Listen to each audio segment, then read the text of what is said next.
Yeah, I was always the person that like I'll start tomorrow. I'll start tomorrow. But I would when I was with my ex and always having drugs on me, and I would be getting like alcohol driven to me like by, I don't remember, it's like dial a bottle type shit. I can't remember.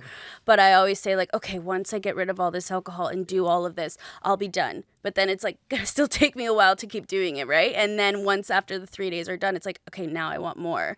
And it's like that deadly cycle. But I remember too realizing that I had like, maybe this is a problem. Like I think it was, oh God, I was just always bailing on people. And I was bailing, and I'd rather get high than hang out with people. And I'd rather be alone than hang out with people. I'd rather, even like grabbing a bag with like friends and stuff, I'd grab my own bag secretly and then keep it and then just go get high by myself.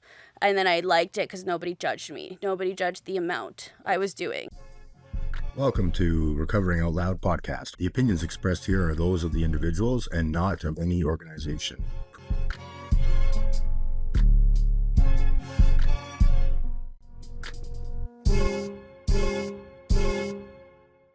Emily, thank you so much for coming on. We appreciate you. Thanks. It's a little sweaty and hot, but we made it happen. Yeah. This was, like I always say, like court management and like having people is so underrated. So absolutely. Honestly, I was just saying that I feel so inspired with all the work that you're doing behind the scenes. So well done, guys. Really well done. For someone who's been on a podcast for a year and still hasn't have her shit together. I really appreciate it. Yeah, and let's not get it twisted. Like you said, we still don't have our shit together. Yeah, and I think that's like why I feel comfortable, maybe.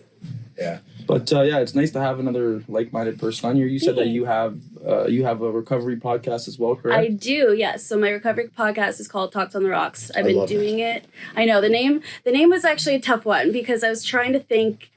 Well, my brother actually helped me out with it. So I was trying to think like on a rocky, like rocks, but then, there's like drinks on the rocks. So I was kind of going both ways with it. But then when I started, obviously things were very rocky for me. So I went to like Talks on the Rocks in that way. But there are other podcasts that are about cocktail making that is called Talks on the Rocks. And I'm like, no. So there's like ways that you can see it. People view it differently in other ways, but I am really proud of it. So no, for sure, you should be. Thanks. Yeah, should be. Yeah, and I love the picture. You have a picture for anyone listening. Go check it out. It's a great podcast. But you have a picture of yourself like pouring out a drink on the ice. I love that. I know, seriously. And then that's kind of what made it, right? Just the rocks just coming out of it and just, you want to kind of let it all out. And I think that was the symbolism that I was going for. Yeah. And I think it's super cool. I was saying this to you as we're setting up, like, things like that come with addiction and mental health, they're already so hard to talk about. And it's cool to see someone else that's putting themselves out there to talk about these problems. So yeah, it's inspiring for us as well. And, I appreciate that. And that's why I'm really happy to be here with you guys, because I completely understand it and I respect that for sure. And even your name of the podcast, like Recovery Out Loud, that's huge, because I remember in my first episode, I always said the reason I'm doing this is so I can do this out loud so people can stop dying quietly. Like there was like a thing that I said and it kind of clicked. And recovering out loud is the best way for like us, at least, but it's amazing. Well, especially because like addiction in of itself is such an isolating disease. Right? The biggest problem for me, one of the biggest problems is I'm very good at keeping my problems to myself, hiding in my room, not, connecting with people. And that just keeps me sicker and sicker every day, right? So I couldn't agree more. It's like, it was a no-brainer for me. Yeah, I love it. They always say addiction's the opposite of community. Yeah. That's a good one. I've never actually heard that, I don't think. Yeah. It's so true, though. Like, if you're doing this alone, it's not easy. No. It's really not easy. And, like, obviously, everyone has a different story with it all. But I think having people, like-minded people around does make such a difference in your recovery. For sure. So, Emily, to give the viewers a little bit of insight on who you are and what you've been through, why don't you give us a quick little letdown on you? Yeah. So I grew up in Niagara Falls. I grew up actually in a small town in Niagara Falls with my parents. My parents are very well off. My dad was very well off. My mom was at home with us because I have a twin brother. So her hands were full, obviously. But my childhood was really good. I have no complaints about it. I think there was a lot of childhood trauma growing up as I was getting older because I was always really bad in school. And you know how they always diagnose like boys with ADHD? Yeah. I had it for sure, but they never thought they never thought I would fit the profile because I had a twin brother who was just fucking off the walls. And like I would be calm, cool, like I was a ballerina, I was like collected, and so, but I was so bad in school. Bad in what sense? Like grade wise? Grade wise, like I was always like just off in La La Land. Like I was just not paying attention. Like math was just, I always got D's, never A's, like awful in school. And so then my mom set me up with a tutor, and the tutor unfortunately was really bad. I do say this in my podcast. I don't know why it's hard saying this now, but he I'm sorry, I'm kind of nervous talking about this right now. This is weird. Oh, it's hard. But he used to like touch me. Your professor? Yeah, no, my tutor. Tutor? Yeah. Wow, and this wasn't at school, this was like at home? This was at home, and I was about 11 years old. Jesus. So he would come every Friday. My mom would say like, hey, whatever, I'm not saying his name, but hey. And then we work at the dinner table together, and he would just be touching me under the table and going like, it was bad. And I thought in my head, I'm like, is this right? Like, is this something that I should be doing in order to get good grades? Like, what the fuck, you know? Wow. So it was just one of those things that started that way. In growing up, I always cared what people thought about me. In high school, going off in that, I always wanted to fit in. I always wanted to be a part of something. And drinking was actually like kind of late I was like pretty late in my drinking career, actually. Like I started drinking when I was about 14, and like the first sip, I loved it. Like, I'm like, this is me, this is real. I wasn't who I was funnier, I was more talkative, I was just like a better person drinking. And then after that, weed came, and I used to smoke weed every day. And then from there on, it really escalated to drugs. And when I say drugs, like it's mainly cocaine. And so that really took over my life. And since I did my first line ever, it was like, I'm home. Yeah. This is me now. Like, this is my personality. This is who I am. You have arrived. I have arrived. Yes. It's so crazy. And, you know, I always thought like, no, I would never get addicted to this. And then like, as the years come, like, ooh, okay, this could be a problem, but like, you never know, right? You're just kind of in this, I'm not like denial state. Denial. Yeah, exactly. Or like you compare yourself to other people and I'm not there, or like, you know, I have great parents, I have a great family, like I shouldn't be an addict. But addiction actually does run in my family more with alcoholism. But yeah, that's like mainly my story growing up, is just always trying to fit in. And also, I was a dancer, a competitive dancer, so like my dance teacher always gave me shit about my weight and body dysmorphia completely. So is that a common thing in dance? Wow. Yeah, especially in ballet. Like there's a few stories. Like she made us, I know this sounds really fucked up, but she made us get a penny. Like, do you remember pennies? And you have to put it in between your butt crack and then dance a whole like 5 minutes without it falling. And if it falls, you hear it, and you have to do like 10 push-ups or something, and she'll fucking, it's fucked. How old were you? I was probably around the same age. Well, I grew up dancing all my life, and that time, like that specific story, was probably when I was like 8 or 9. That's crazy. Oh my God, I've never heard that. And like before. I would just go home and tell my mom about it, and like she's like, I don't think that's normal. But I love dancing because it's actually an escape for me in ways. Besides my crazy teacher and the competitiveness and just the pressure of it, I did enjoy it a lot, and I still do. You still do, yeah. You were telling me, yeah.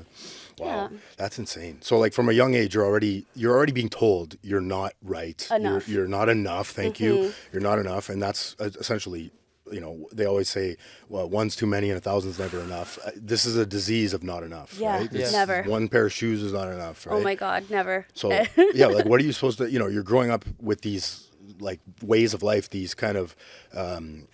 I don't know, narratives that they're putting in your head. How are you supposed to recover from that? Exactly. So like, how did you deal with it? Yeah. I think it was just like always comparing myself, but obviously dealing with it was drugs and alcohol. Yeah, for sure. That's helped so much. Like drugs and alcohol were like my savior. It was my crutch. It was everything that I wanted and more. If I had a bad day, it's like, you know, it's going to be fine. I'm going to get fucked up later. And then 4 days later, it's like, whatever. But that's like kind of how I dealt with it for a really, really long time.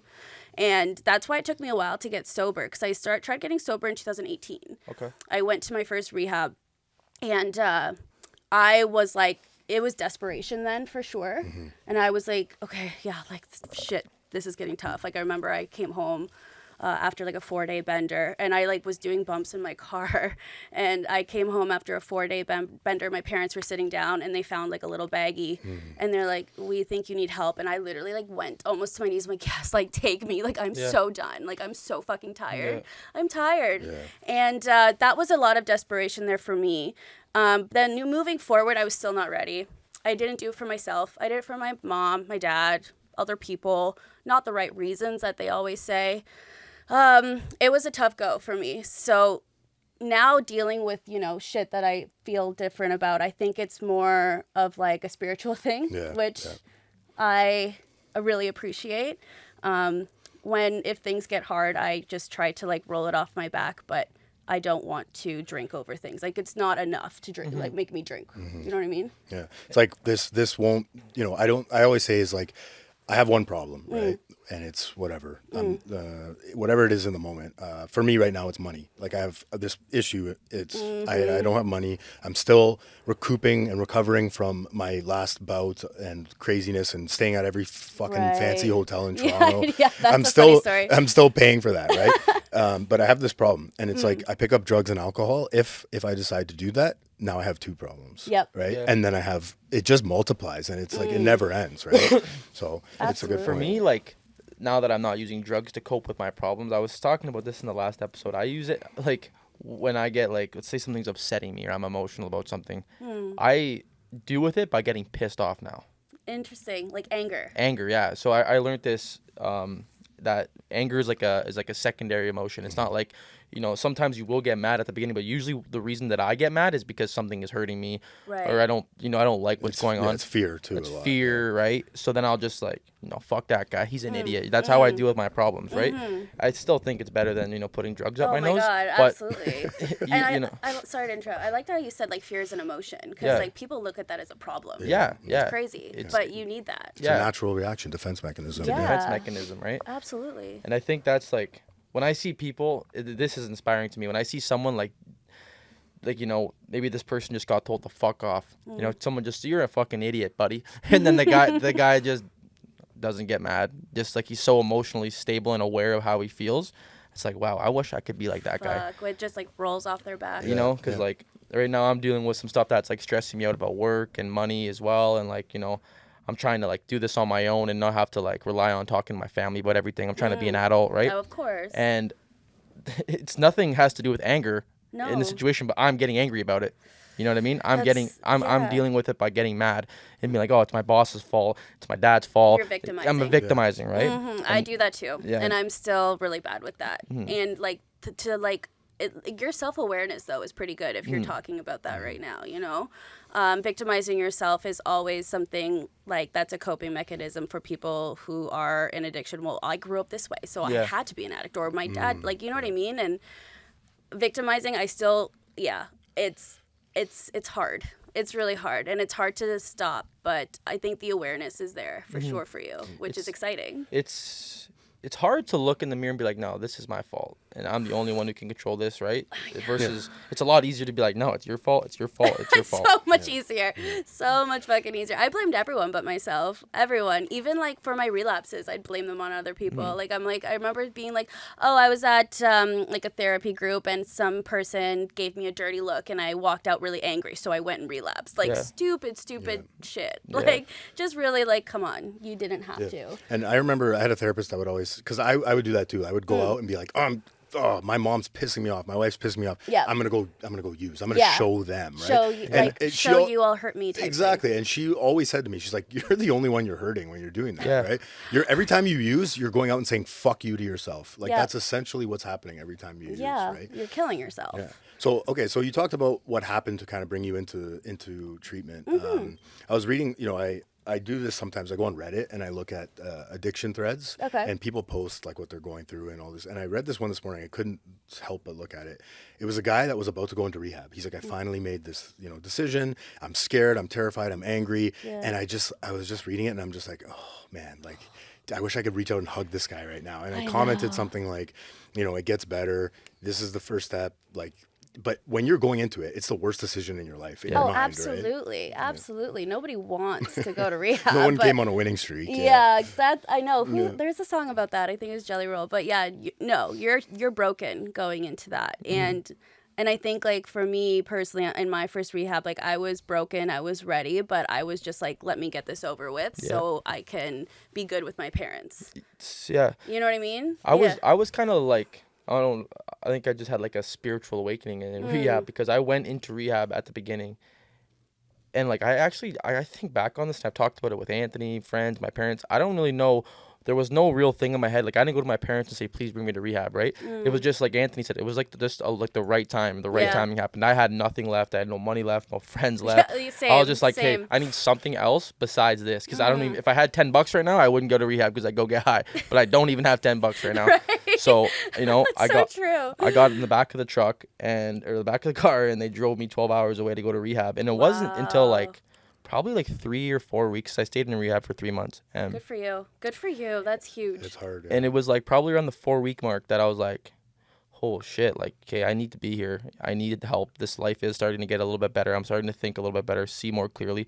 Because for the first 4 weeks, man, I was like, I had like that chip on my shoulder, like, fuck this place. These guys are not as fucked as I am. Yeah. I'm fine. And I also share this funny story. I remember like on the way to rehab, I was like, there's gonna be so many sketchy people there.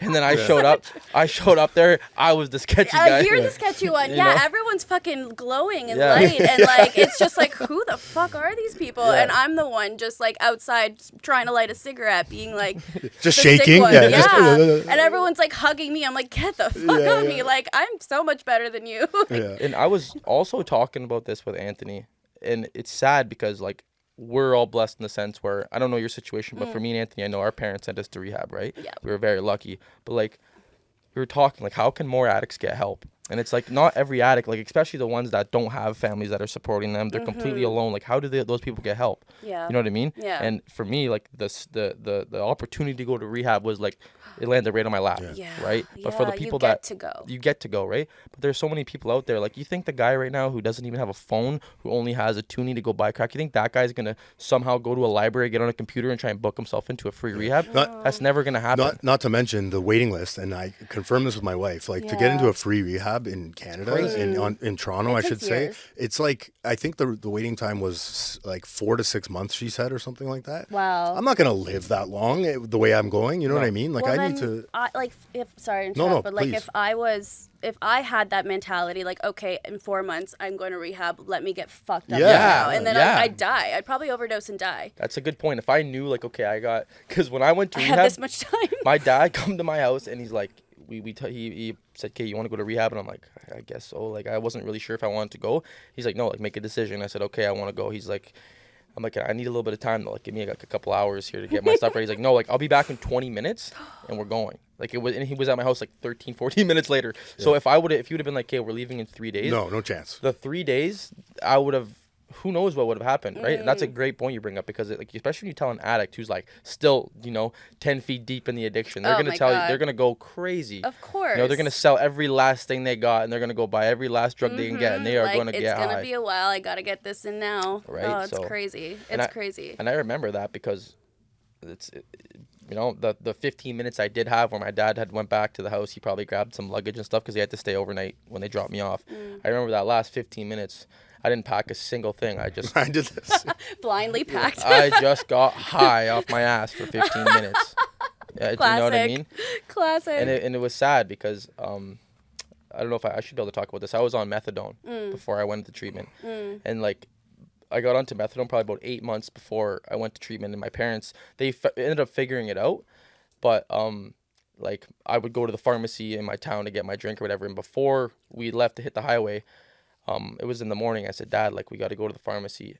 And I remember my dad just like, I could just like feel his feeling. He's like, all right, man, like, he knew I was sick. He knew I needed it at that point. And he's like, all right, we'll go there and we'll get it. Like, I know you're going to rehab. You're doing what I'm asking. Yeah. You know what I mean? But I remember that feeling, like, I felt bad for him, man. I remember him, like, getting out of the truck, me walking to the pharmacy and just being like, that was a shitty feeling. I'm like, man, no parent should have to do this for their kid right now, right? But, my dad and my mom, they didn't they're not addicts. They don't understand what I was going through or how I felt. But my dad was just like, he could see me. I looked like a fucking ghost. He's like, all right, like just go do what you got to do, right? And thankfully, I ended up getting off that stuff. For people that don't know, like, what does methadone do? So, what's the point? So methadone, it's a liquid, and it's a drink you take essentially, and it's to help you get off opiates, but that's not how it works. What it is it's a very, very strong opiate, like very strong. I know people that have overdosed and died on that actually, and it's essentially,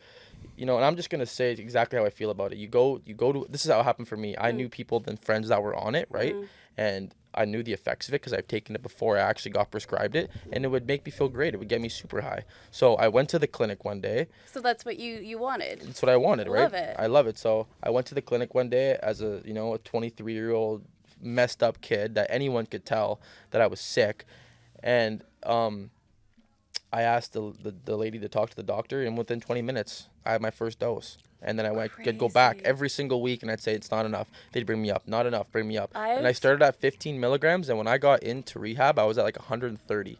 Damn. Yeah, and it's a godsend that I ended up getting off that stuff because it it was hard to get off of, but it doesn't help anyone, because if I wouldn't have went to rehab, I would have kept taking that stuff because I was getting it for free. I'm not paying for it. So you tell a drug addict, here you go, here's your high every day for free. Right. You don't have to go scrounge up money to get high. Here you go. I never thought of it that way, actually. And my dad worked at a methadone clinic. He's a pharmacist. Okay. Oh, wow. So I think it was hard for him to look at his daughter and then see people coming in, giving him the doses, and he's like, okay, you're gonna come back tomorrow, cutting people off too. It's a whole system. But I've never. It's so funny that with my addict brain, I thought of that too. I'm like, that would be fun, just going, getting free methadone and going. But I never thought of it just in that way where people don't want to get off opiates at all. They're just, this is like free drugs. That's crazy. And that's what we do, right? Is we take something and we manipulate it to suit our needs. So you were taking other drugs at the same time. Yeah. Oh my God, of course. It was just like a cocktail I was making, right? But that's the one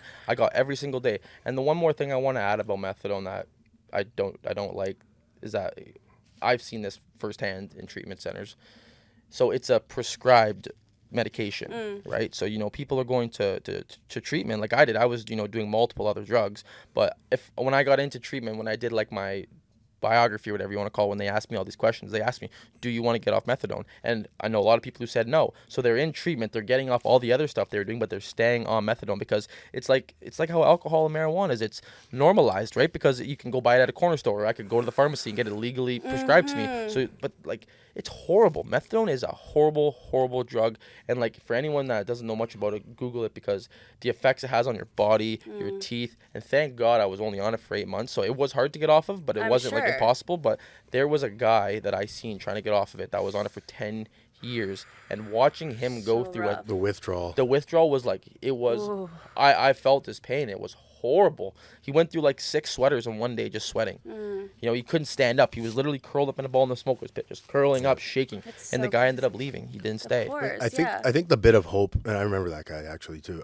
I think the bit of hope with it though is you were able to get off it and you're doing great now. Yeah. But you had to come to a point where you're like, I want to stop this. I'm done. I want to be clean. I see the other side. I see, like you said, the bright faces in rehab, the people that are recovering. Yes. I want that. Yes. Right. And so there is hope in that sense. But you're right. If there's no solution, and you can go to the end of your life using it forever, right? And I just, one more thing before we move on, but when you're talking about that, it reminds me of this whole California sober idea, where it's I'm going to be sober, but I'm still going to smoke weed. Yep. Man, drugs are drugs, alcohol is alcohol. It's all the same shit, right? I was told in Utah one time, I was at a meeting in Utah because we ended up going to the same treatment center, which is ironic at different times, obviously. That's so funny. And shout out Tyler too, who introduced us, by the way. I forgot to do that. Thanks, Tyler. Yeah, thank you. And I heard in Utah one day a guy said, he was sharing, he goes, listen, if you're here for drugs, or alcohol or gambling or porn or what, it's same shit, different shovel. And I love that. It is. It's we just use external things to fix the internal state. Yeah. That's what addiction is for me, essentially. Absolutely. Right? And one more thing too, we keep adding things here, but for me, I won't lie. I did think there was a point when I was halfway off of cutting off of methadone. I'm like, why don't I just stay? I should just stay on this, man. Right? Yeah, that's what I would addict think brain too. comes back. This was 6 weeks into my program, but and it was because it was getting hard to get off of. I was withdrawing, couldn't sleep. But I just want to share that we're talking about maybe a little bit of negative stuff right now, but I want to keep it positive. When I got off of it, like it took a couple weeks to be completely off of it, but I remember, like, it's just so much better now. I say this all the time. Favorite part about waking up is just knowing how I'm gonna feel, right? And I can do that every day now because I'm off that crap. And I remember the feeling. So I did a blind taper. That's what it's called. So I'd go down every day in treatment, and they were tapering me off of methadone. So they would just give me my drink in a cup. I wouldn't know the milligram, right? Because as a drug addict, when you're doing drugs, you're like, okay, this is the good stuff. Like, it's like, this finally, you're looking forward to it all night. But it's like a science. Yeah. It really is. I remember, I knew I was getting near the end because I had about, like, say, 3-4 weeks left in my program. And I would beg the nurses. I'm like, what is this? Like, how much is this? Just tell me, because I know I'm getting close to the end. And they wouldn't tell me. I love placebo. that. Yeah, placebo. Yeah. And then I went down one day in the morning to get my vitamins and my methadone drink. And they said, congratulations, you're done. And that feeling, man. I remember you telling me that. Wow. That's huge. The best part, my favorite part about all this, so the methadone clinic that I actually got put on methadone, the nurse, she's such a sweet lady. I remember when I had asked to get on it, she's like, you shouldn't do this. You really shouldn't do this, right? Because I was young. Most of the people there are a bit older. I was a young person going in there. And she, like, I could see, like, just the heartfelt in her eyes. She did not want me to do it. And she's seen me for months go back and go up and up and up. Everything she warned me not to do, I did it anyways. But I asked that day I got off methadone. I said, can I please? Because I had to call her before I went to treatment. And I'm like, hey, I'm not going to be coming back anymore. I'm going to treatment. And she was so happy that I was going. So I had asked the nurse, I said, can I please call the nurse back home and tell her I got off of it? Oh my God. And I hadn't talked to her in 3 months. So special. And I called her. She's probably in tears. I was just going to say that. She was like, oh my gosh, she said, I'm so happy. Because especially people like in medical and see addiction and see it firsthand, like they know that's not us. Yeah. It's not who we are. And they can see the bright light that she saw in you clearly. Yeah. And it's just such a special, like, it's beautiful. It's like a miracle. The small wins like that make recovery and worth it. Because sometimes you might think, like, you know, like, fuck, what's the point of this? Especially, like, not now. I really see the point of it now that I got to overtime. But, like, in that period in time when I was in rehab and I haven't even been out in the world sober yet, I'm like, what is the fucking point of this? Like, I don't even, you know what I mean? But, like, sucks. little things like that made it so worth it. I was like, wow, like, what an amazing feeling. I can call someone and tell them I got off methadone. Where 3 months ago, I was going there every day begging, just get me 5 more milligrams up, right? And then something like that happens, it feels really beautiful. Good. Congratulations. Thank you. It's amazing. Huge. So, Emily, why don't you talk about, like, you talked about what you were like, kind of what happened to bring you into recovery. What's life like today in recovery for Emily? Oh my goodness. Okay, today, I hate to say it, life is not as exciting, but it's exciting in different ways. Yeah.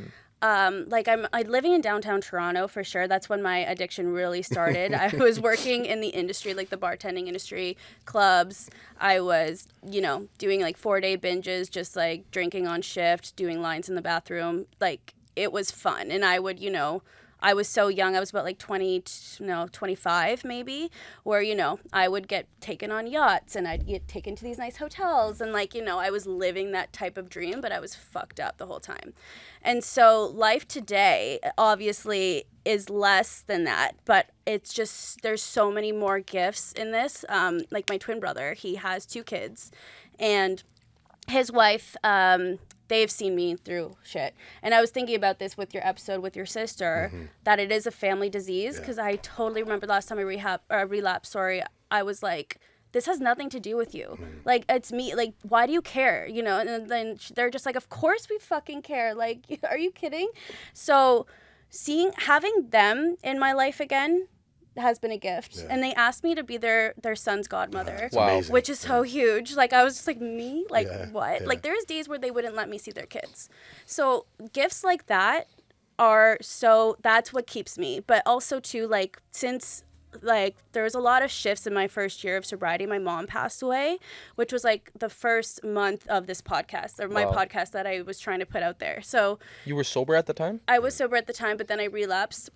March 18th, I relapsed after my mom died, and that's when things got really bad, but I was still putting out the podcast because I was like, I'm done, because there was a lot more on the line. And this podcast, like the main reason why I wanted to start the podcast was like more accountability. And it was more just for myself and proving to people. But like it kind of sounds selfish, but Yeah, it just today is just honestly waking up not hungover is life changing. Being able to be an aunt, being able to be a godmother. I'm a good daughter. I'm a good sister. I'm a good friend now. I dance now, which has been a huge part of my recovery because dance has always been so traumatic for me growing up. And now that I'm back into it with like an amazing dance community here in the city, it's just, oh my God. I would never be able to do this if I was still drinking and drugging. Yeah. Absolutely. And just the people, and it's life today is great. I really can't see myself going back on that other side. And what I want to say something, when you say like less exciting, I can kind of I understand what you mean by There's that. There's less like peaks and valleys. Yeah. For sure. I say this lots. I'm like, now that, because like I'm very busy with work and our podcast, and then try and make time for other things. Sometimes I just really appreciate the boredom. Just to, you know what I mean? Because I remember waking up every single day and being like, almost like you're in the military. Wake up every day, you put your suit on, you're like, all right, it's time to fight. You know what I mean? Right. Chaos. So chaos. And that's, my brain tells me like that was excitement to me before, right? And not having no rules, really, just like rules for myself, like partying, hanging out with whoever I wanted, not caring what anyone thought. No shame, right? But now it's nice, like, to not have that. Like I said, you wake up every day, I know how I'm gonna feel, I know what I gotta do. Right now, it's just up to me to do it. And I appreciate that now, because like life before, man, was, there's so much, like, there's so many secrets, there's so much lying, there's so much like I did this, I did that. Like now it's just like calm. But we're addicted to the chaos. At least I am. No, 100%. Anthony says that all the time. I loved chaos. It's a distraction from how we're feeling, right? Exactly. And I don't have to look in the mirror when I'm in chaos. Exactly. It's everyone else's fault, like we talked about before, right? Yeah, that's beautiful. I love that. And so I have to say this, but are the pennies still involved in the dance? Okay. Oh my God, no. That's nice. Well, like I do like a different type of dancing now, but it's, oh my God, no. Do you imagine today, even if kids today had to deal with that shit? I will never forget that. If my daughter was like telling me that when I go home, like, you're out of there. Yeah, you were fucking out of there. You mentioned something that interests me earlier with the whole ADHD thing. Because I grew up, I know I don't have ADHD, I don't think, but I mean, I am kind of crazy, but I don't think I have ADHD. But I did grow up with people who did. But when you said that you had ADHD, but your brother had it or whatever, and it didn't really, like, no one really thought you had it. I don't know if I've actually ever met a girl who's been like, I have ADHD. Like, that's like not like, say, normal, because I mean, obviously if guys get it, women are gonna get it too. But like, I feel like that's not a thing that's talked about a lot. Like, it isn't. Women having ADHD. No, it's not talked about a lot, and that's why it's misdiagnosed a lot too. And like, I definitely had it growing up. It's hard for me to concentrate. So actually, I got diagnosed when I was in Utah from the psychiatrist there, and I was like, yes, like finally, I can feel something. And now, I'm on ADHD medication, but it's not a stimulant, because I know I'd be addicted to that. So it's a non-stimulant. Good for you. I wish you told me that like 4 months ago, because I probably wouldn't have listened. But that's why I relapsed, is because I started going back on stimulants that way. So when you said that to me, I was like, oh, thank God. Like, I feel so much better for you, because it's a dangerous path. It's such a slippery slope. And that's why even too, like, I had to get surgery on my nose, because I completely put a hole in my nose by doing too much.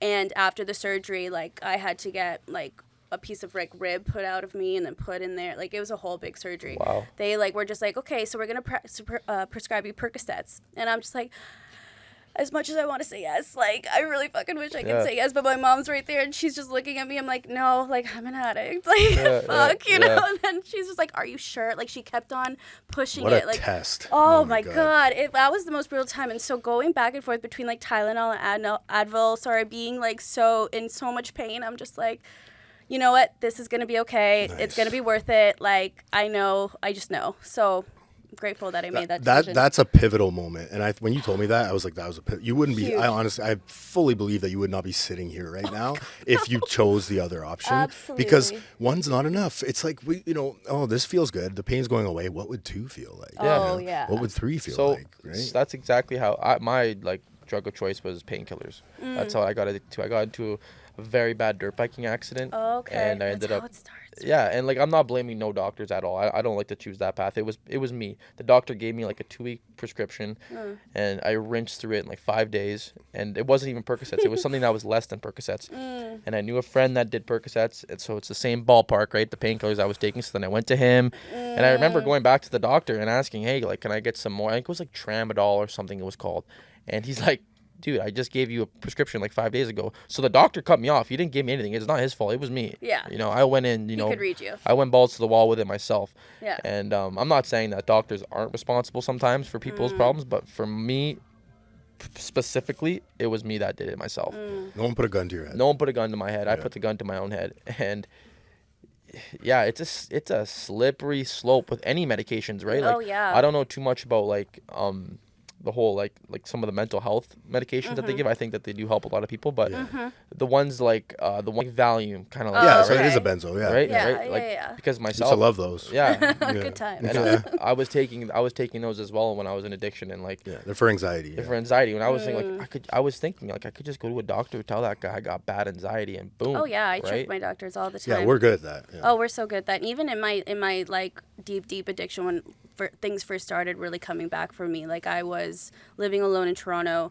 I would not call my mom for like maybe like 3 to 4 days because I'd be sleeping. And they all thought I had depression. Yeah. And I'm like, sure, let's go with that. Yeah. I literally said, I'm like, let's go Just with depression. fix me. Yeah. So I was put on antidepressants, and then I was still so like up and down.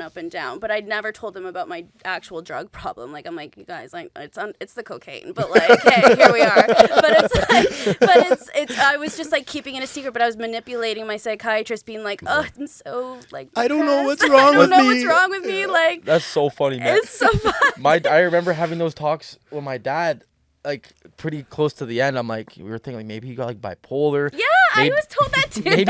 maybe there's something wrong with you. And like my whole life, my dad would tell me like, you're a special kid, you're smart, you're gonna make it far in life. Yeah. And then like as the years got worse and worse, he's like, I don't know. Maybe not, kid. Maybe Yeah. there's something wrong with you. And then I remember that phone call. Like this was after like a couple months in rehab. I'm like, Dad, like, well, I'm not gonna say there's nothing wrong with me, but like I don't have that. It was the drugs, you know? Yep. It was Yeah. just the drugs It's that the were fucking drugs. me You up. take the drugs away, and it's like you Yeah. just magically become, not at first, but it takes no, it work. takes a while. It takes work. That's right? funny you say that. No, Become it was just better. the cocaine. It was the drugs. Yeah, it's that were- basically the cocaine. Like, No? it's like, let's just put it flat out. And it's actually funny when you say bipolar, because I was with an ex who was also like, he had drugs around him a lot.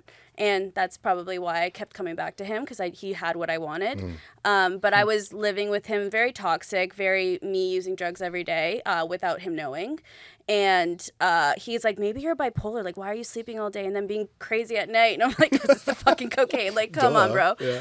But then he actually went to one of his buddies and got Adderall and made me take it, and it didn't do shit for me because I was already high, and I'm just like, I'm not bipolar. Like, let's just like, can we be real? But God, that was such a weird time, just like figuring out my mental health. But I knew exactly what was going on, and it was addiction, plain old addiction. Plain old addiction. Yeah. But you can't tell anybody about it because No. you're weak, right? And it's Yeah. I think that leads me into my next question is like, what's for me the biggest misconception in addiction and with addicts is that we're weak, right? What do you think is like a big misconception in addiction and with addicts? That's a great question. That is a really, really good question. Because, like, honestly, there are times I wake up every day and I am grateful that I'm an addict. Yeah. If I didn't go through this type of work, this type of, trauma work, inner child work, like, if I didn't have an addiction, I wouldn't have gone through that. And I am so emotionally self-aware now that it has brought me into, like, a whole other level of life. Addicts are not bad people. They are we are good people. We are weak for sure. Sorry, I shouldn't be saying that, but it is like that's a tough one. But I always say they're the strongest people because they want the help too. And if you get better, that helps. Sorry, I'm not really making it. Well, I mean, anymore. you've been through a lot of relapse, so I would say you're Yeah. pretty fucking resilient. Yeah, resilience. Yeah, I think love that- that. Yeah, for sure. I think that addicts are very strong people with weak points, but doing what we're doing, we're equipped with tools to to defend Yes. those weak points, right? Yeah. Yes. Yeah, and you mentioned spirituality as one of those tools. Yeah, too, spirituality right? was a huge. I love one talking for about me. it, so, Yeah, yeah. I know you do. I know you do. And I think that didn't really happen for me until my mom died, which I always say this, like, oh, I wish I got sober earlier and for her, but you can't go back in time. But yeah, when I say that, if I was just like a normal drinker and never used drugs, like, I don't know where I'd be today. And I'm just so grateful to be in a place like this. Like, I'd rather be on this side talking about recovery, talking about what I used to be and helping other people that way. And, I used to go through some fucked up shit. And now I feel like life is just more more I'm not thinking of my words, but Handleable. yeah, handleable, sure. Precious, more precious, way more precious. Way more to lose now. Way more to lose. Oh my god, yeah. So yeah, the definition of addict and how people view it is always going to be such a low kind of look down upon, which that's why it's hard. But if it was easy, then everyone would be doing it, right? Yeah. And it's a hard thing to admit, because I was talking about this with Ann yesterday. A drug addict, obviously, a homeless guy was asking me for money a couple weeks ago, and I said, I'll go buy you whatever you need, but like I'm not giving you any money. And he's like, I need a tent, bro. I need a tent. I'm like, well, let's come with me. I'll go buy you a tent. And he's like, can you just give me the $5, man? I'll go buy the tent. And he was like, we're going back and forth about it. And I said, if you just want this money to get high, just tell me. I said, like, I've been through it too, bro. Like, just tell me. And then he said, yeah, like, okay, I need to get high. I feel like shit right now. And what I got from that was that this guy is on the side of the street asking people for money, right? And he's not afraid to do that, but he's still afraid to admit to anyone that he's a drug addict, right? And that goes to show, like, I mean, I can tell you right now, I don't know if I have what it takes in me to go on the side of the road and ask someone for a toonie. That takes...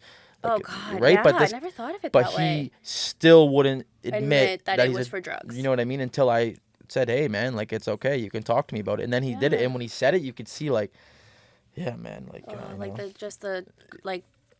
disappointment. The disappointment and that he still Shame, feels, and he doesn't have this. Well, I'm sure he does, but like he puts the shame aside to ask people for money, but like. And that's heartbreaking, but he won't admit that he's a drug addict, right? He's going to sit there and do what we do best, lie and say, no, Lie, manipulate, right? cheat. Yeah. Well, like, especially in probably today's world, like, homeless people, and especially in the city, it's grown, obviously. And I think people would rather be homeless and admit that they're drug addicts. Yeah. It's crazy. Yeah, It is crazy. Very crazy. And that's what brings me back to my point earlier about, like, I'm not trying to get too political, but I don't even know in myself, what do we do to help that? Because, like, these people, obviously, they don't have the $2 to go buy drugs. How are they going to have the thousands and thousands of dollars to get into a rehab center? Or how are they going to have the means to get a hold of a place and get on a waiting list and not die before they get into that place? Like, what do we do to help that? I don't know, but I hope someday some type of awareness gets brought around that issue and something gets done about it, because it truly is heartbreaking. And mind those people too, but there's millions of people that aren't even on the streets that are probably in some trap house or in somewhere that are getting high every day that'll never get help. Never. I think that for one, doing this is one thing that we can do. We're not going to save anyone's life, but if we're getting the word out that there's a better life, that's my goal here. But I think you're underestimating the fact that he was able to admit that in that moment. For all you know, that could have helped him one step closer onto his journey of recovery. Because for me, the first time I told the truth was, I've told the story before, but when my dad, 10 years ago, when I was 23, my dad, all you care about, Anthony, is the next party. What the hell is wrong with you? That's all you care about is the next party. And I was like, Dad, I'm not even having fun anymore. I can't stop. And that was the first time that I told the truth. And that helped me. I didn't get sober the next day, but it was one step closer where I could finally admit that I was doing something that was not benefiting my life and I was killing myself slowly. And like your dad was probably like, that probably made your dad realize a lot, because I also said this before. I remember when I said to my parents, this was like 3 days before I went to rehab, I went to their house, and my parents asked me this question for years, like, why the fuck do you do drugs? Why? Just stop.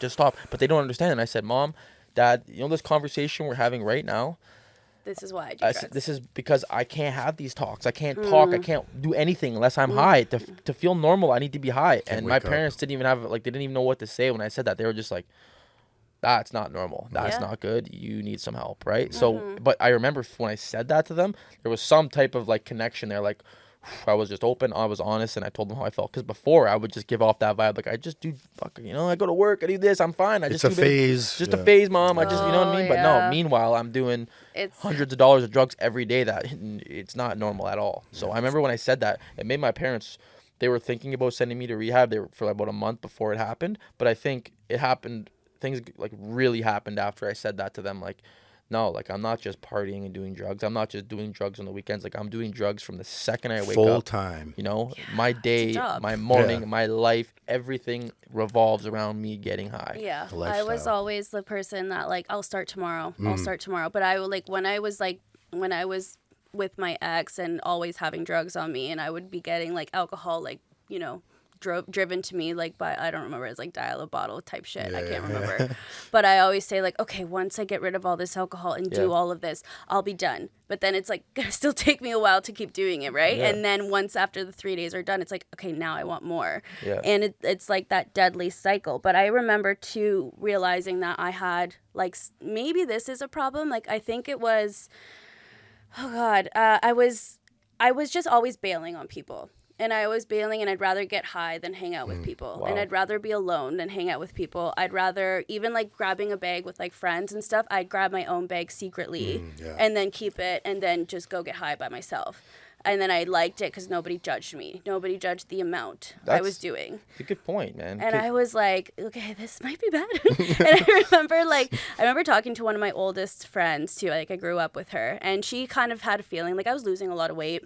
I was so skinny. Everyone had a feeling, especially from my hometown, and I was living there, and everyone kind of figured it. And I remember my best friend at the time, she kind of put me around, but we weren't friends for a while. But I was like, actually, like, I have, like, this is bad. This is really, really bad. And then she starts, like, crying, but I'm like, okay, forget we said any of this. Like, forget it, you know, let's just go have another drink. And that summer was not even a rock bottom for me. I know I had still a lot more digging to do, but that was a realization of like, I like this too much. And I'm going to fight until I can get this next high every day. And that's all I'm going to do. And like you said, another good point. You brought up lots of good points. I'm happy we had you on today. Thanks. But one of the things that you said to me that stuck out was like, near the end, I wasn't even like, I was like avoiding friends. You know, I was just wanting to get high by myself, right? But I remember the Christmas prior to the one that just passed last year, the 2000, it would have been 24. No, 23. 2023 Christmas. I come back from work. I was gone for about a month and a half. Hadn't seen my family, right? And I was so excited to see them. We were talking for weeks before. Oh, I can't wait to see you. I can't wait to see you. And I was only there for like 4 days, and I had to go back to work. Like I come on like the 23rd and had to leave on like the 27th. Gotcha. Okay. So I got back on the 23rd, and I was working in the bush at the time. So like there was like very little. There was still some drug use at that point, but like I wasn't getting as high as I would have if I would have been at home, because there's nowhere to buy drugs where I was, or else I would have been getting high. Yeah. But I come home and I have like aunts, uncles, cousins. Like I have a very, very big, good family, and everyone flew into my little hometown like they do every year to have Christmas. And I went over the first night that everyone got together for a supper. I didn't even go, right? Oh my God! And then I went I went on the Christmas Eve, and I genuinely enjoy these things. Like I love my family, and it's so fun to be around them. But I was just wanting to get high so bad. I remember and it was actually on methadone. I got super high, like completely high, to the point where like I was like not even there. And I went to everyone was at my parents' house. And at this point, my dad kind of thought, because my addiction was about 4 or 5 years of getting real bad, but this is probably around like 2 years ago, right? We're a year and a half. And my dad wasn't sure. He kind of thought I was getting better a little bit because I wasn't using as hard when I was in the bush. So I come home. Everyone was happy to see me. Oh, Caleb's doing better. He found a job he really likes. I come back, and I was sitting on my dad's couch. I'll never forget this. And there's probably like 15 people in the house, and I'm sitting on the couch. We're all watching TV, and I looked at my dad, and my dad looked at me, and he knew I was fucked up. He knew. He didn't say nothing, but I could see it in my dad's eyes, like he was disappointment, right? And then I stayed for a bit. I went home, like barely seeing them over the Christmas holidays, and I had to leave on the 27th. And then I remember me and my dad, we had talked about it, right? Like before I left, he's like, "You were fucked up the other day when you were at my house." Like he was disappointed, and he was whatever feeling he had, he was not happy, right? Seeing his son like that. But I remember like I didn't even want to be around them. I just wanted to sit in my house and get high. Yeah. Not even high with anyone. I just wanted to get high by myself. Yeah. Right? And it's just... the addiction just takes over. You know what I mean? So I have such a beautiful family. I have beautiful friends. My brother's my best friend, and I didn't want to spend any time with them after not seeing them for months because I was working. I just wanted to get high, and then, there I am back off to work. So, Emily, if you could say something to someone right now that's really struggling, you know, doesn't know how to stop, doesn't know what to do next, doesn't know how to talk about it, maybe a woman, maybe a man, maybe a person, what would you say to that person right now? Okay, so I would probably give them a huge hug. Yeah. I would give them a hug and say, you're going to be okay. You are not bad. You are not a bad person for wanting to do this to yourself. You are not stupid. You are not, incapable. You are enough. this is a problem that you have and you're going to deal with it, but you'll always kind of have that. And I kind of like make it clear to them, I guess. This is actually, I'm just totally making this like, this is what I would do, but I would make it clear to them. But then I would always recommend therapy or group therapy or meetings and some kind of professional help. Kind of professional help. Because I do actually have people that come to me and say, like, I've been so bad I can't stop drinking. And I'm just like, oh God, I'm not professional, right? But like, this is what worked for me. This is what I did, yes. Yeah, this is what I did. And it took me a fucking damn long time. Like 2 rehabs later, all this therapy, all this like sober living to, oh my God. Like it took me a long fucking time, but it's so worth it. It is so fucking worth it. And yeah, I would just really tell that person, you're not bad. Because like, there's so much shame, there's so much guilt, and it's so attached. And it's just, you're gonna like hate yourself and you can't. Like this, you must be suffering so much in order for you to like want to do this to yourself. And we see that, I hear you, I see you type of thing. So yeah, I would definitely kind of approach it that way, especially, you know, like younger women who, you know, especially like in the sex industry too, because I have a lot of friends that were in that. That's a bad slippery slope as well. I never was in it, thank God. I could have, but anyways, I could have been easily. But like a lot of my friends were just like deep into that, and they had no way out because they were making all this money, but then their addiction was also getting worse. Like, I'm gonna touch on that quickly because like as a woman, like that has to be almost addicting in a way. Like, absolutely. You know, like you're a beautiful girl. You're like, I need some money. I know if I just, you know, put this out there, like 150 guys are going to text me in the first hour. Absolutely. And then you're going to make money. You're going to get money. Like, and I don't want to say that's an easy source of money because I truly don't think it's easy what you guys have to put yourselves through to get there. Back in my addiction, if I knew, okay, I got to go through this shitty thing for an hour with some guy or a girl I don't want to be with, whatever it is, but I'm going to get like a couple $100. It's like it's addicting. And man. I actually replicate that with the tutor that I had. Like shit, I have to go through this next hour with this guy in order to get grades. And like I always it always felt like, oh, do I really have to do this in order to be good? Like it was just, you know, to the shitty things. I don't know why that just came up, but like you saying that just replicated that in a way. But yeah, like the industry, obviously, like I can't really speak too much on it, but I did have a girl on my podcast who was in it, and it was tough for her to get out of that. I can imagine. You know, especially with the money coming through. But when she did get out, it was hard for a while. Obviously, you're not making as much money, but of course, if you want to align your life into a life where you kind of picture if you want to have like a husband or kids, like you have to get out of it. You got to get out of it. Yeah, it's just not gonna work. Yeah. One of the many things that just isn't talked about enough. Yeah, you know? I think it's important to note too that some women, and you know maybe men too, but some women are forced to be there too, right? Like there's a huge, you know, human trafficking problem that we have. Absolutely. And I just want to add to that too, and I'll share this in the show notes too, but there are resources and shelters and safe places where women can go. Yeah. And you know, the important thing is you have to come to a realization that you want to stop. Yeah. Right. You want to get out of it and then reach out for help, and the help is there because people have done it before, right? Oh, for sure. You're not alone. It's there.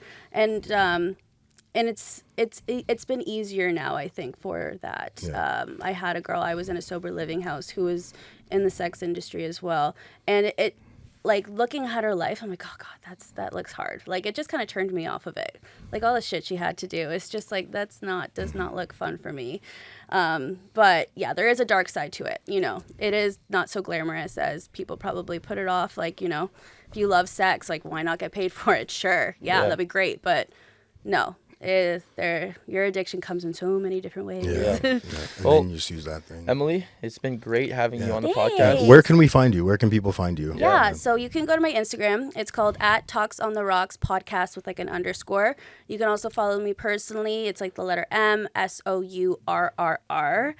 I don't know why, but listen to my podcast. It's on Spotify. I'm actually, if I can say this, season 3 is coming out May 13th. Nice. So watch out for that. I'm going to have my new episode. Hopefully maybe have you guys on, which would be a lot of fun. Yeah. And thank you so much for having me. Seriously, this was a really good conversation, and it's good awareness. Yeah, Thank you. Thanks. Thanks for listening. Please help us grow the channel and like, share, and subscribe for more content. The discussions and stories shared on this podcast are for informational and motivational purposes only. This content is not a substitute for professional medical advice, addiction treatment, or therapy. If you or someone you know is struggling with addiction, please consult a licensed physician, addiction specialist, or mental health professional. You are no longer alone.